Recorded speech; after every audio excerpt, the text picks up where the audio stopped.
Bonjour, en ce moment nous comparons beaucoup nos modes de vie, nos cadres de vie entre ceux qui habitent à la campagne, comme moi, regarde derrière moi la forêt de Fontevraud et le tout petit village de Fontevraud, et puis ceux qui habitent en ville, dans les grandes villes, comme à Paris, Bordeaux, Marseille, Toulouse, ou plus près de chez moi, Angers et Tours. Oui, c'est parce qu'il y a la Covid et c'est vrai que c'est beaucoup plus agréable, beaucoup plus tranquille et plus sécurisant d'habiter à la campagne et c'est moins stressant que d'habiter en ville. Alors c'est l'objectif de ce tutoriel aujourd'hui, c'est d'étudier la comparaison en français, le comparatif en français. Et nous n'allons pas rester seulement sur cette photo là que je te montre, je suis dans la partie basse du village de Fontevraud. Je vais te montrer tout ça avec mon ordinateur en détail puisque c'est un tutoriel, c'est une ressource pédagogique pour toi. C'est plus facile à comprendre quand je te montre des exemples sur mon ordinateur, mais reste bien avec moi parce qu'après la partie sur ordinateur, je vais te donner des exemples en situation. En effet, nous avons comparé nos cadres de vie avec des étudiants à moi qui ont acheté une maison à Fontevraud, l'abbaye, et nous avons passé un moment absolument génial chez eux. Je te propose tout de suite un exercice avec Liana et Philippe. Tu écoutes bien les réponses qu'ils donnent aux questions que je leur pose par rapport à la comparaison de leur maison ici en France, en Val-de-Loire, et leur résidence principale en Angleterre. Ok? La première fois, écoute notre conversation en regardant le document et essaie pour la deuxième fois d'écouter notre conversation sans regarder le document. Hello Liana et Philippe, je veux dire bonjour. Bonjour. Donc, nous Bonjour. parlons de vos maisons. Je te demanderai, toi Philippe, de parler de ta résidence principale en Angleterre, si tu veux bien. Oui, et puis je demanderai à Liana de parler de sa résidence secondaire en France. Alors, première question, où se trouvent vos maisons donc principales et secondaires? Philippe, en Angleterre. Oui, elle est située à Whitley Bay, à côté de Newcastle, près de la mer. C'est dans le nord-est de l'Angleterre, dans le county du Tyne and Wear. Nous sommes dans un quartier résidentiel très agréable et bien entretenu. Ah, parfait. Et alors, en France, Liana? Notre maison se trouve à quelques kilomètres de Fontevraud-l'Abbaye, dans le tout petit village de Roffey, au cœur du Val-de-Loire. Nous sommes en pleine campagne. La maison est entourée de champs de tournesol. En Angleterre, il y a moins d'espace, c'est une île. Donc, vous avez combien de pièces? Quelle est la surface du jardin, Philippe? Nous avons 5 chambres et oui, c'est le nord de l'Angleterre. Le coût de l'immobilier est moins cher. C'est une maison à un étage. Nous avons la mer à proximité, mais pas de piscine. C'est pas la même taille à Roifay. Notre maison à Roffey est plus petite. Nous n'avons que 2 chambres, mais notre jardin est bien plus grand. Il n'y a pas autant de chambres à Roffey, mais il y a aussi un étage. Et alors, l'orientation, la maison, elle est exposée comment? Il y a moins de soleil qu'en France toute l'année, mais le cadre de vie est aussi agréable qu'à Roifay, car la mer est à proximité. La maison est très ensoleillée. Ah oui, il est dur ce mot-là, ensoleillé. La maison est très ensoleillée, car exposée plein sud. Et surtout, nous avons une piscine où je me baignais tous les matins en été. Ah oui, tu te baignes. Tu te baignes. Un baigne. C'est comme, donc c'est pareil, tu vois, ensoleillé et je me baigne. Mais c'est des sons pas possibles, ça, en français. La pièce préférée, Philippe, ta pièce préférée? Eh bien, j'aime autant mon salon en Angleterre que ma salle de séjour à Roifay. même si c'est beaucoup plus spacieux ici à Whitley Bay. Si Philippe est dans le salon, c'est aussi agréable d'être dans le salon? C'est aussi agréable et cosy dans mon salon en France quand nous avons vu sur le champ exposé plein sud et le poêle à bois est là à la mi-saison pour nous réchauffer. Ma cousine est plus petite qu'en Angleterre, mais elle est mieux équipée avec un four plus performant. Liana adore sa cuisine, mais le four est moins performant. Alors, la construction, c'est une maison ancienne ou Philippe en Angleterre? Nous avons simplement emménagé à Whitley Bay. Notre maison est beaucoup moins ancienne qu'à Roifay, puisqu'elle a été construite à 21e siècle. Et à Roifay, Liana? Nous sommes tombés amoureuses de cette vieille maison du 19e siècle, Ouais. qui était déjà bien rénovée. Évidemment, nous dépensons bien plus d'argent pour l'entretien dans une maison ancienne. Mhm. J'adore cette maison, elle a beaucoup de caractère. Au rez-de-chaussée, il y a des tomates partout. Alors, en ce qui concerne les travaux, Philippe, en Angleterre, Notre maison est moins contraignante en termes de travaux. Mhm. Et à Roifay, un peu Nous plus. avons fait plus de travaux ici qu'en Angleterre. Nous avons refait la salle de bain, isolé le plafond et changé la déco. Ok, alors, en ce qui concerne le voisinage, il y a une différence entre l'Angleterre et la France? Nos voisins sont aussi sympas qu'en France et le quartier est très tranquille et aussi sympa. Mhm. Newcastle est beaucoup plus vivante que Roifay. Et comment tu trouves les gens ici, toi, Léana? Les gens ici sont aussi gentils. Nous entraidons bien. C'est beaucoup plus calme du fait que nous sommes en pleine campagne. C'est beaucoup moins vivant ici l'hiver qu'à Whitley Bay. Vous allez faire des courses ou du shopping, donc l'accès au commerce, il y a une grosse différence aussi. Il y a beaucoup de zones commerciales parce que Newcastle est une très grande ville. On a l'embarras du choix. On ne met pas aussi longtemps pour y aller. Il y a autant de commerces, mais plus difficilement accessibles. Il y a quand même une boulangère et un petit supermarché à Roifay. Et à Saumur, il y a plusieurs centres commerciaux. Alors, les motivations pour changer de maison. Nous avons déménagé du sud de l'Angleterre à Whitley Bay parce que nous sommes retournés dans notre région d'origine. Mhm. Le climat est moins favorable, mais c'est pire en Écosse. Oh, pardon, les Écossais. Goûter aux embruns de la mer, c'est chouette en revanche. Et alors, vous avez acheté une maison en France, pourquoi? J'ai décidé de venir habiter dans la vallée de Loire une partie de l'année parce que j'aime le climat, les paysages, la langue française, Ouais. la tranquillité, la culture française. Ouais. C'était un rêve depuis des années. Il fait vraiment meilleur et plus beau ici en général. Nous avons testé ça car nous sommes venus plein de fois en France, en vacances quand les enfants étaient petits. L'accès aux loisirs et à la culture, je pense qu'il y a une grosse différence aussi. En hiver, il n'y a pas photo. Nous avons beaucoup plus l'occasion de sortir grâce à la programmation culturelle de Newcastle.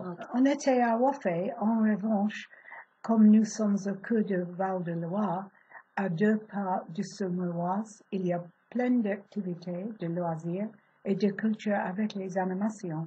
Quel accueil! Vous avez été bien accueillis alors dans votre région d'origine après beaucoup d'années.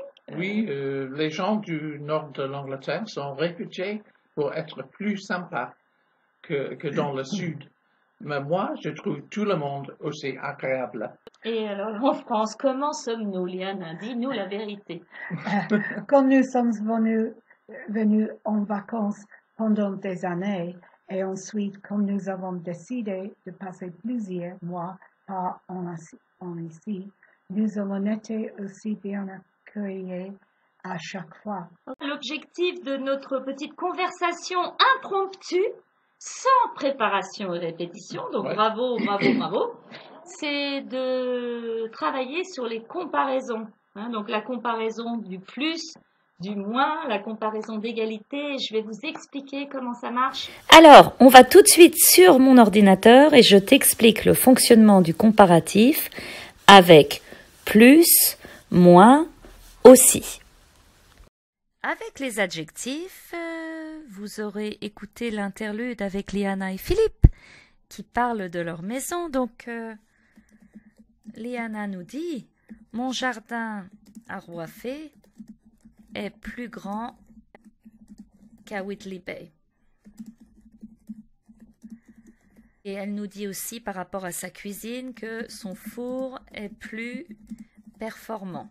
Dans le nord de l'Angleterre, Philippe nous dit que le coût de l'immobilier est moins cher qu'en France.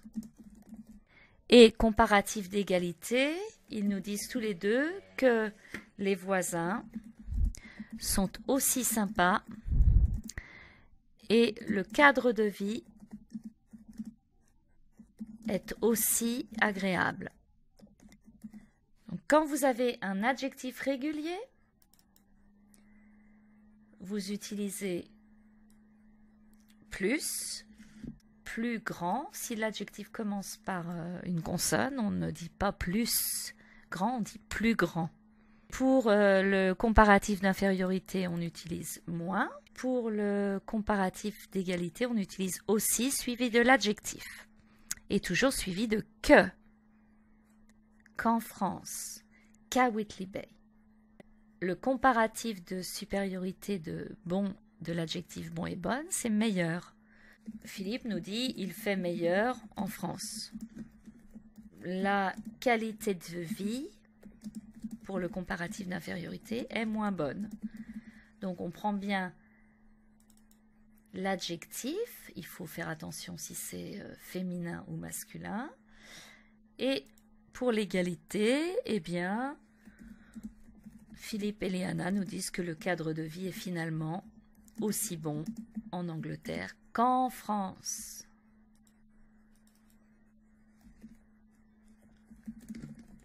D'accord ? Le comparatif de mauvais et mauvaise, de supériorité, c'est pire. Alors, on a parlé du temps, du climat. Le climat est pire en Écosse qu'à Whitley Bay. Parce qu'évidemment, c'est le que, mais comme on a la préposition à, eh bien, on enlève le e et ça fait qu'à. Et le temps est moins mauvais dans la Loire, quand même. Maintenant, passons aux adverbes réguliers. Et il y a les adverbes irréguliers. Comme exemple, il faut plus longtemps pour aller à, on va dire, Whitley Bay en voiture qu'en avion. Et il faut moins longtemps en avion. Parce qu'en avion, on ne met pas aussi longtemps pour y aller.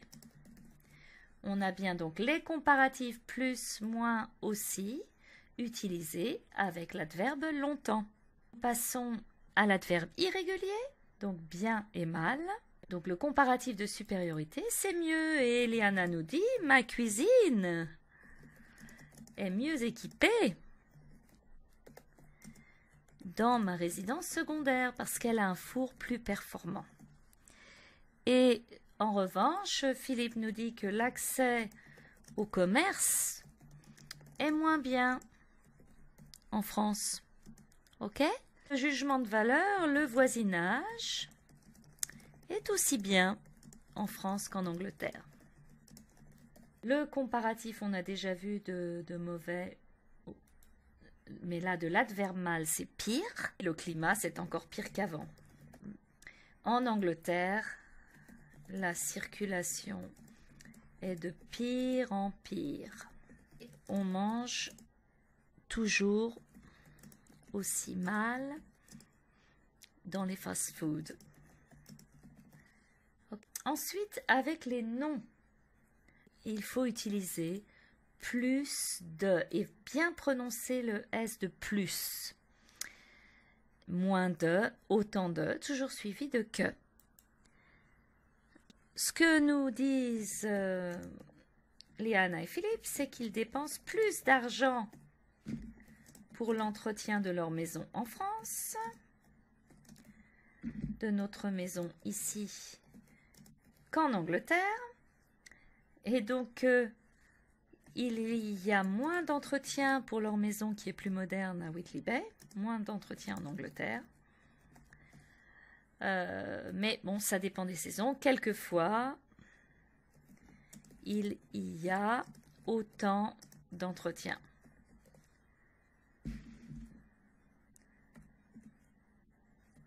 Et avec les verbes, eh bien, on peut dire que j'achète plus à manger quand je suis en vacances.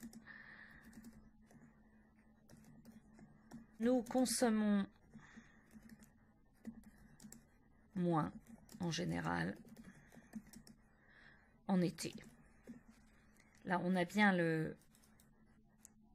l'adverbe d'infériorité qui ajoute une information par rapport à nous consommons. Eh bien, je dors autant en France qu'en Angleterre. Autant ajoute une information à je dors. Alors, si on a un adverbe et un adjectif comparatif, eh bien, ce que nous dit Liana, c'est que notre jardin est bien plus grand et beaucoup plus spacieux qu'en Angleterre, que la maison en Angleterre est beaucoup moins ancienne. Vous pouvez utiliser beaucoup moins ou bien moins, beaucoup plus ou bien plus, ça revient au même. Et que surtout à Roiffet, c'est beaucoup moins vivant en hiver. Pour les adjectifs irréguliers, bon, bonne, mauvais, mauvaise, ok, eh bien ça devient bien meilleur. On ne peut pas dire beaucoup meilleur avec l'adjectif. Et elle trouve que, par exemple, la vie est bien meilleure à la campagne qu'à la ville.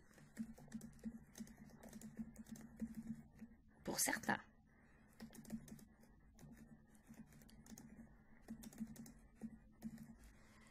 La situation est bien pire. Mais on ne dit pas beaucoup plus pire. Et alors, si maintenant on a l'adverbe avec un autre adverbe et l'adjectif, par exemple, elle parle du quartier résidentiel, c'est bien mieux entretenu. Hein, on a deux adverbes et un adjectif. La maison est bien mieux équipée, est bien mieux équipée. Faites bien la liaison entre mieux et équipé.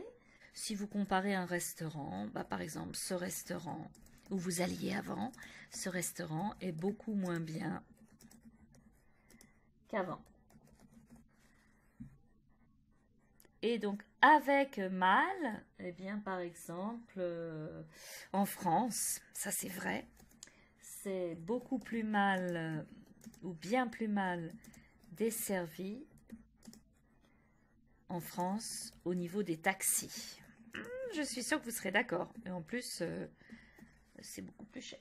On va dire, c'est bien moins mal, pardon. C'est bien moins mal desservi en France au niveau du TGV.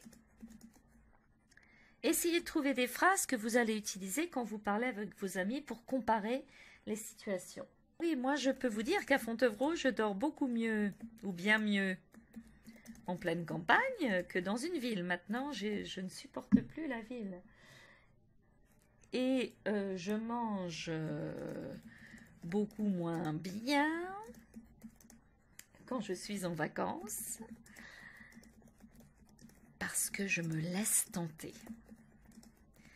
Alors, j'espère que ces explications vous donnent un éclairage, des informations utiles. Surtout, allez voir vos amis français et faites des comparaisons.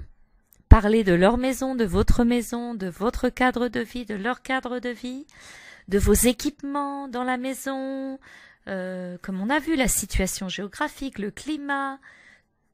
On a vu tous les éléments de comparaison, l'accès au commerce, la vie culturelle, et entraînez-vous. Et surtout, n'oubliez pas le que après.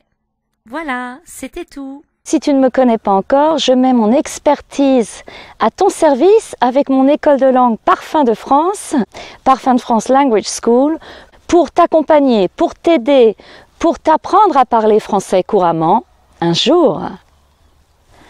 C'est possible avec une méthode originale, c'est-à-dire une méthode qui n'est pas académique, qui n'est pas scolaire.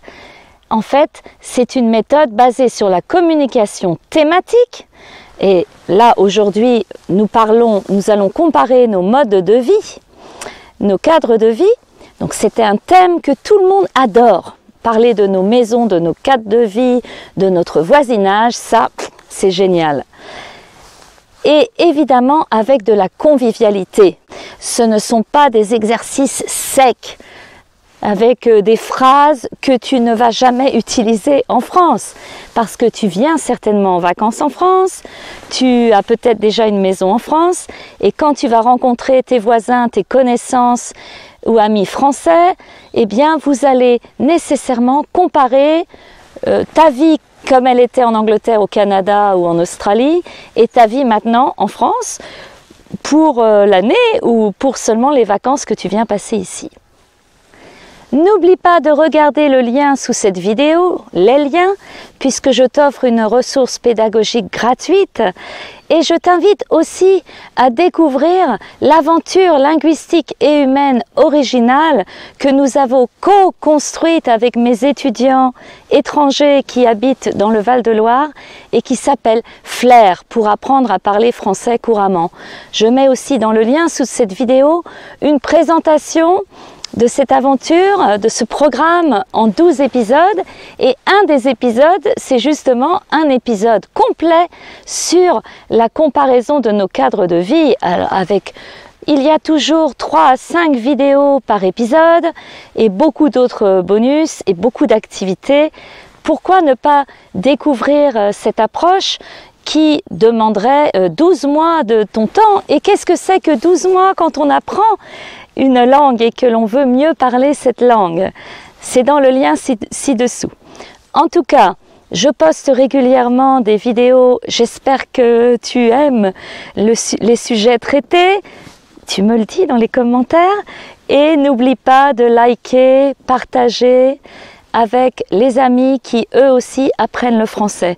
Parce que dans mes vidéos, tu n'apprends pas le français seul. Et en plus, tu plonges dans les sensations de la France. On ne passe pas du temps seulement sur l'ordinateur, et pas toujours, quelquefois même pas du tout. Avec mes étudiants, nous te montrons comment faire à ton tour pour utiliser les sujets traités. Alors je te dis à très prochainement sur ma chaîne Parfum de France Language School, l'école de langue Parfum de France, et surtout bonne continuation à toi. Sous le ciel de Paris marchent des amoureux. Leur bonheur se construit sur un fait pour eux.